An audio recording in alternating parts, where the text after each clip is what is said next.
সমীর রায়, আমি একজন কংগ্রেসের কর্মী। খেলছে কি মনে করছেন কংগ্রেস কর্মী হিসেবে? শুনুন, আজকে সারা ভারতবর্ষ যে ছাত্র আন্দোলনে উত্তাল, তার মূল কারণ ভারতবর্ষে গত 12 বছর ধরে মোদিজির নেতৃত্বে যে সরকার চলছে, সেই সরকারের যেরকম পরীক্ষার প্রশ্নপত্র থেকে শুরু করে বিভিন্ন চাকরি পরীক্ষা, এই 12 বছর প্রায় 152টা প্রশ্নপত্র ফাঁস হয়েছে, যার ফলে প্রায় কোটি কোটি ছেলে মেয়ে তারা প্রভাবিত হয়েছে, তাদের জীবনে প্রভাব ফেলেছে।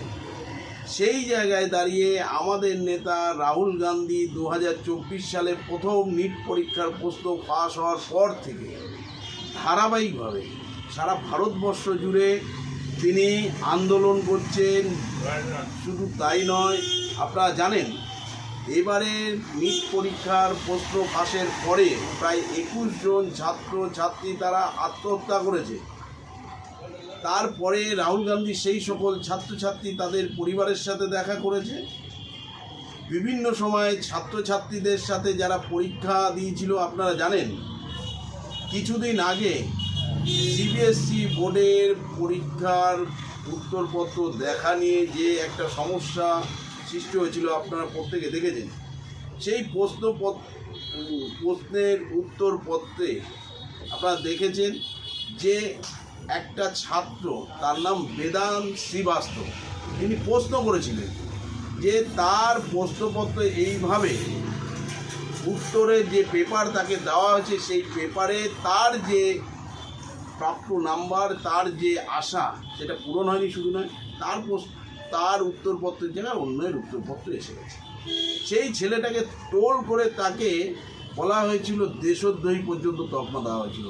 সেই ছাত্রদের সাথে দেখা করেছে রাহুল গান্ধী। বিভিন্ন সময়ে ভারতবর্ষে যে ছাত্রছাত্রীদের নিয়ে তিনি ছাত্র কি গুঞ্জ, ছাত্রদের কথা তুলে ধরেছে। আপনারা জানেন কোটায় তিনি গেছিলেন, কোটা থেকে আরও দুটো দাবি আছে। এই দাবিটা হচ্ছে, আপনারা জানেন গত 20শে জুলাই আমার ঘরের ছেলে মেয়েদের যন্তর মন্তরে যেভাবে মারা হয়েছে, বোনেদের মারা হয়েছে, বোনেদের তাদের কাপড় জামা ছিঁড়ে দেওয়া হয়েছে, তাদের পেছনে লাঠি দিয়ে মারা হয়েছে মেয়েদের, তা পুলিশরা। আমরা বলেছি এই যে অত্যাচার, যেভাবে আপনারা দেখেছেন প্যালেট গান মারা হয়েছে, ছেলেদের গায়ে ফুটো ফুটো হয়ে গেছে, পেরেক দিয়ে মারা হয়েছে। এই যে অর্ডার যিনি দিয়েছে, এই যে ছাত্র কিংবা ছাত্রীদের গায়ে মারার জন্য, তাকে শাস্তি দিতে হবে। যে সকল পুলিশকর্মী মেরেছে তাদের শাস্তি দিতে হবে। শুধু তাই নয়, আমাদের নেতা বলেছেন রাহুল গান্ধী যে দেশের প্রধানমন্ত্রী নরেন্দ্র মোদীজির ক্ষমা চাইতে হবে ওই সকল ছাত্রছাত্রীদের কাছে।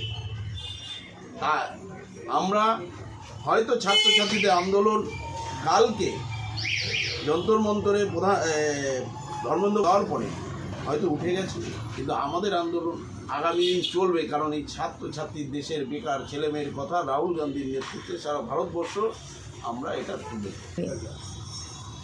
শুনুন, কত মুখ্যমন্ত্রীর আন্দোলন কোথায় করেছে আমি জানি না, আমি দেখিনি।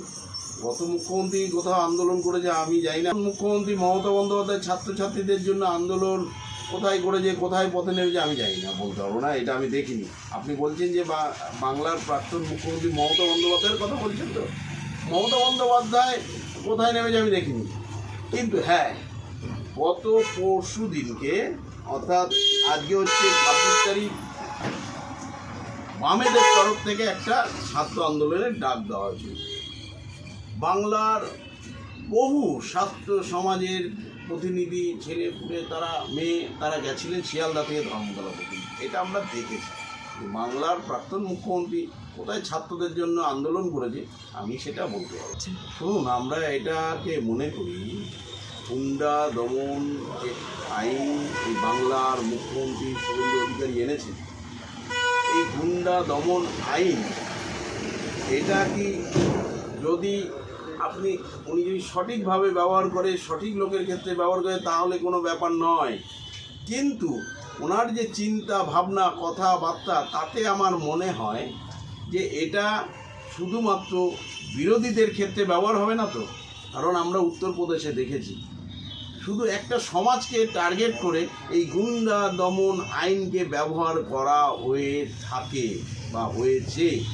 এই বাংলার ক্ষেত্রে সেই রকম ব্যবস্থা চালু হবে না তো? এটা আমার প্রশ্ন বাংলার মুখ্যমন্ত্রী শুভেন্দু অধিকারী।